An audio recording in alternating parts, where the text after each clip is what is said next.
According to the Consumer Electronic Association, average smartphone life expectancy now reaches 4.7 years. So because it's the average, you can denote it as mu equals 4.7. And it says the cell phone lifespan follow a normal distribution with standard deviation 1.6. So sigma equals 1.6. That is the standard deviation. We want to use a z-table to find the probability that a randomly selected smartphone works for less than 3 years. So what is the chance that a smartphone works less than 3 years? So what is this probability?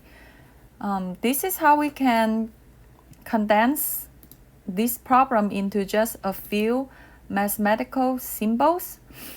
Now, we will use the z-value formula or z-score formula to find out the z-score and then use the z-table to find the probability. So, step 1, you always need to find the z-score, and that is according to the formula x minus mu divided by sigma. Now the data point, so x is the data point, okay, so it's the data that we care about. So it's 3, okay, minus the mean 4.7 divided by 1.6. Now you use a calculator, you enter it in your calculator, you will see that the answer is negative 1.0625. Now sometimes you can have a non-ending decimal, but in our z-score table we only have up to 2 digits, so we have to round it into a number that we can find in the z-table. So round to 2 decimal, negative 1.06, because right after the 6 is a 2, is small, so we get rid of it. So step number 2, we use a z-table, and that's why you get a z-table.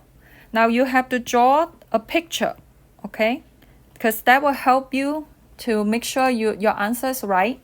And we notice for z-score is 0 in the middle. Now we have negative 1.06, so it should be to the left of 0. So it's this line is a line of reference for us. Now we want to find a probability, and it says work less than 3 years. You see this arrow, less than? It's telling us to go to this side, okay? Less than, right? So we're taking the left area. Now the good news is that the z-table will give us a left area. So in step number 3, we need to denote, okay, the area we need is the left, so it will be on the table. So what you do, you look for negative 1.0, okay, this row, and the column you look down is 0.06. You don't add them, you combine. Okay, so then look for the row negative 1 and look for the column 0.06. We see it corresponds to this number 0.1446, and this is the answer to our probability. So when you answer the question, you will say the probability equals, so right here equals 0.1446. Okay, so that is the number that we're looking for.